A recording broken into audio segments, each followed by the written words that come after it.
selamat pagi semua. Perkenalkan, saya Ajeng Soniaji dari Pendidikan Fisika UNES.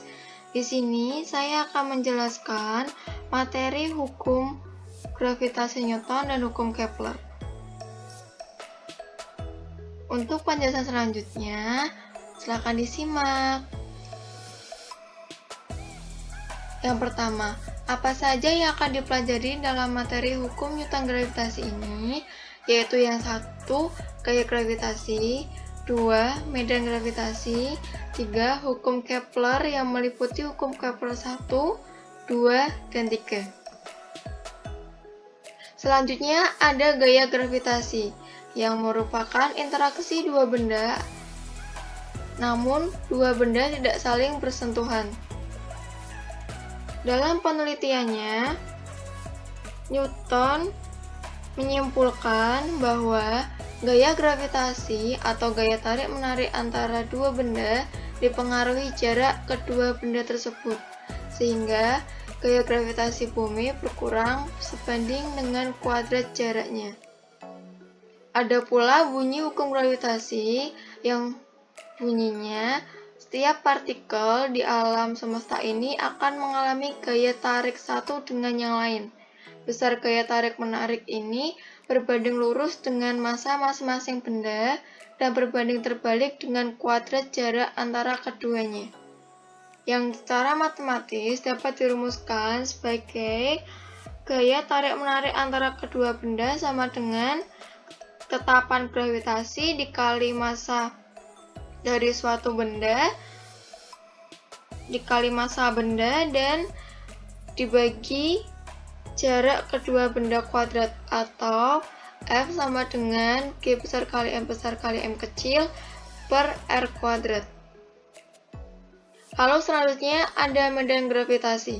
Sebagaimana telah kita singgung pada awal bab atau penjelasan di awal, bahwa benda akan tertarik oleh gaya gravitasi benda lain atau planet jika benda tersebut berada dalam pengaruh medan gravitasi. Medan gravitasi ini akan menunjukkan besarnya percepatan gravitasi dari suatu benda di sekitar benda lain atau planet. Besar medan gravitasi atau percepatan gravitasi dapat dirumuskan sebagai berikut, yaitu medan gravitasi atau percepatan gravitasi sama dengan tetapan gravitasi dikali massa dari suatu planet atau benda per jarak suatu titik ke pusat planet atau benda kuadrat, atau disimbolkan sebagai G kecil sama dengan G besar kali M besar per R kuadrat. Lalu kita masuk ke hukum Kepler. Untuk sebelumnya, hukum Kepler ditemukan oleh Johannes Kepler yang merupakan seorang matematikawan dan astronom asal Jerman. Sebelum Kepler mengemukakan hukumnya tentang gerak planet yang mengelilingi matahari, manusia zaman dahulu menganut paham geosentris, yakni paham yang membenarkan bahwa bumi adalah pusat alam semesta. Dan kemudian pada tahun 1609, Kepler menemukan bentuk orbit yang lebih cocok, yaitu berbentuk elips, bukan lingkaran, dan menjelaskan dalam 3 hukum Kepler. Yang pertama kita bahas yaitu hukum Kepler 1, yang bunyinya setiap planet bergerak mengelilingi matahari dalam lintasan berbentuk elips dan matahari terletak pada titik fokus elips. Dapat diketahui atau dilihat dari gambar C atau gambar ketiga paling pojok ini, di mana pada posisi ini memperlihatkan orbit sebuah planet mengelilingi matahari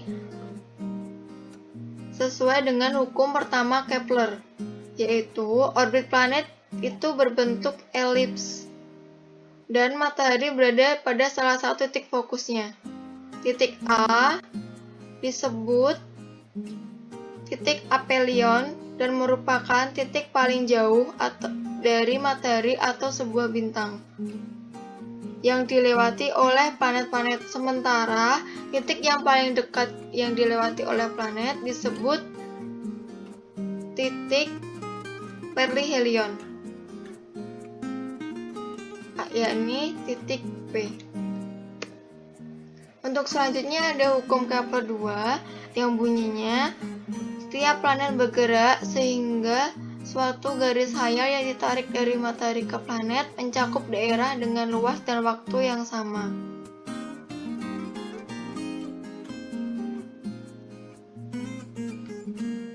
Hukum ini menjelaskan bahwa kecepatan orbit suatu planet akan lebih lambat ketika planet berada pada titik terjauh dari matahari atau titik aphelion, dan kecepatan orbit suatu planet akan lebih cepat ketika planet berada pada titik terdekat dengan matahari atau titik perihelion. Jadi, kecepatan orbit maksimum planet ketika berada di titik perihelion dan kecepatan orbit minimum planet ketika berada di titik aphelion. Seperti gambar ilustrasi yang ini dan yang ini. Lalu yang ketiga ada hukum Kepler 3 yang artinya atau bunyinya perbandingan antara kuadrat waktu revolusi dengan pangkat 3 jarak rata-rata planet ke matahari adalah sama untuk semua planet. Hukum ini menjelaskan periode revolusi planet-planet yang mengelilingi matahari. Planet memiliki periode orbit yang lebih panjang ketika planet tersebut letaknya jauh dari matahari, dan planet memiliki periode orbit yang lebih pendek ketika planet tersebut letaknya dekat dari matahari. Hukum 3 Kepler dapat dirumuskan seperti di bawah ini, yaitu T kuadrat per R kubik sama dengan K, atau T1 kuadrat per R1 kubik sama dengan T2 kuadrat per R2 kubik. Keterangannya yaitu T1 adalah periode planet pertama, T2 adalah periode planet kedua, R1 adalah jarak planet pertama dengan matahari, dan R2 adalah jarak planet kedua dengan matahari.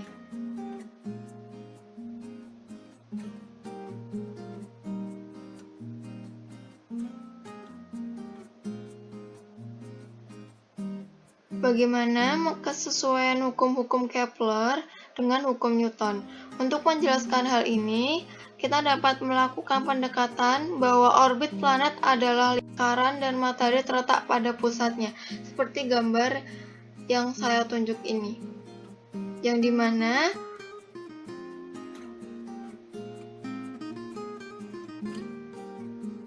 dapat dirumuskan sebagai T kuadrat sama dengan 4 Pi kuadrat per G kali M kali R kubik.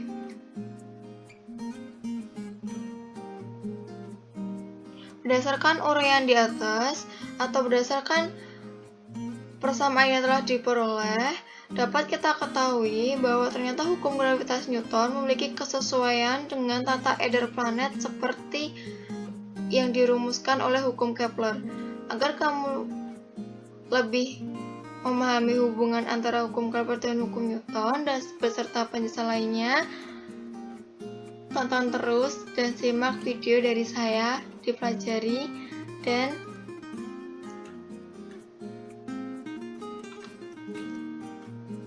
sekian dari saya. Terima kasih.